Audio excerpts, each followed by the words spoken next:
So today we're going to be making fish. Part of the routine that I have, once every 2 weeks, I cook every single thing that I need to in order for me not to really worry about what I'm going to have, what I'm supposed to eat. It's so much cheaper if you actually cook your own food. And it's really, really simple. So what I'm going to do right now is I'm literally just going to stick this into the oven. But before I do that, my biggest secret is to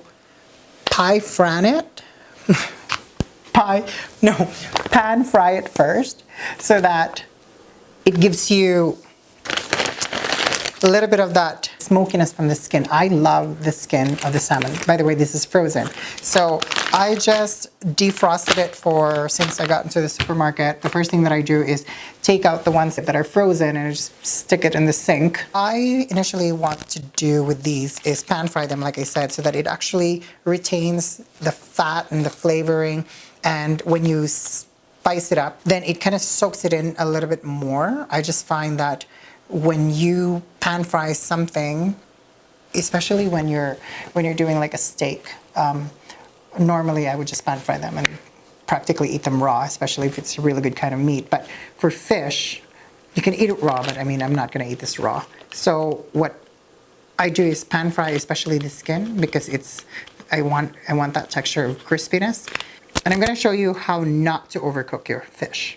Invest in a really, really good pan. I am obsessed with cast iron pans. And these cast iron pans are really, really heavy. At the same time, they're very good because they're naturally non-stick, which is so great. And the metal heats up really well, that it kind of gives your food a little bit more of an even heat system. And I always put the skin first. There's two ways. You can pan fry them and then put them in the oven, but because my condo is really hot, what I'm going to do is I'm going to steam them in a very different way. So I've invested in all these cast iron, and I've actually also invested, I mean, these are really, really cheap. These are baking, like brownies, and I don't know how you call them. It's like baking pans. Yeah, and it just so happened that this fits perfectly here. So that's what I'm going to do. I'm going to steam it. So I'm just going to take it all out here.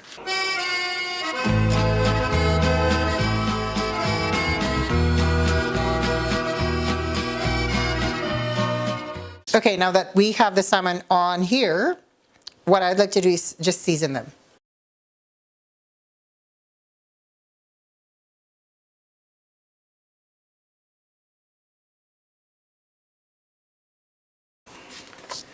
This is turmeric.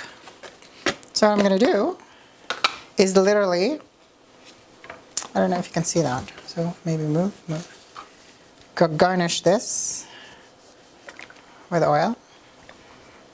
Boop, boop, boop, boop, boop. And then I'm going to put pepper. I'm going to do this on myself so that you guys can see it. All right, so here we go. We've got the salmon in the pan. And first and foremost, we're going to glaze it with our garlic oil. Recipe will be in another video.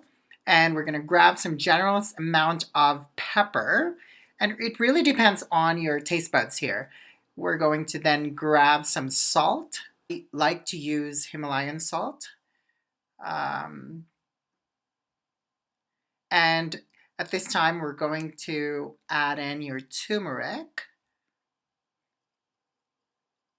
And then a pinch of paprika. As you can tell here, I really like paprika, so I'm going to put more onto the salmon.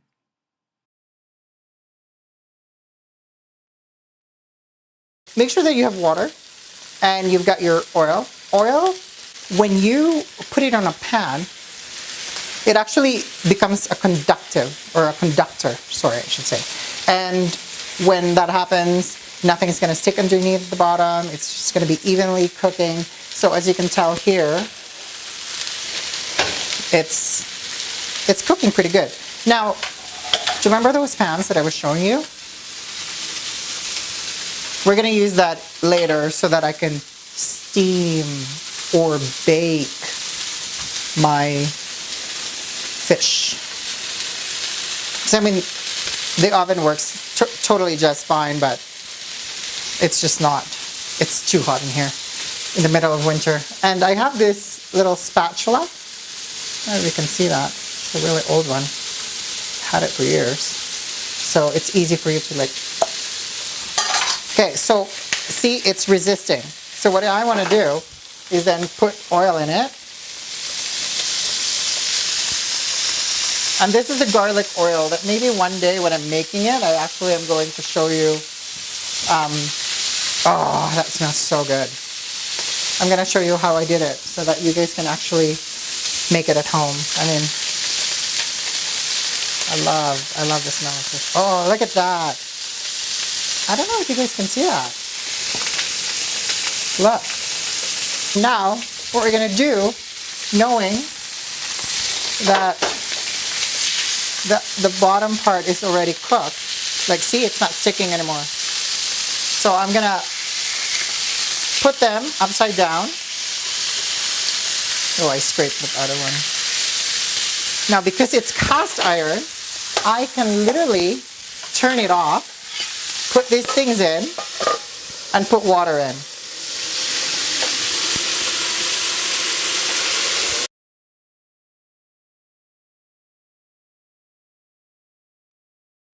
As soon as you don't really hear it sizzling anymore, then your fish is done. The popping sound goes away or fizzles down. Then your fish is good to go. This is how you don't overcook your fish. So after the sizzle is gone, watch and learn. Look at this fish. Woo! There you go. Salmon. There you have it, everyone. Garnish your juicy fish however you'd like. Pair it with vegetables or wild rice cooked in broth and enjoy. The key thing to remember is to not remove the fish while the sizzling sound is still fairly prominent.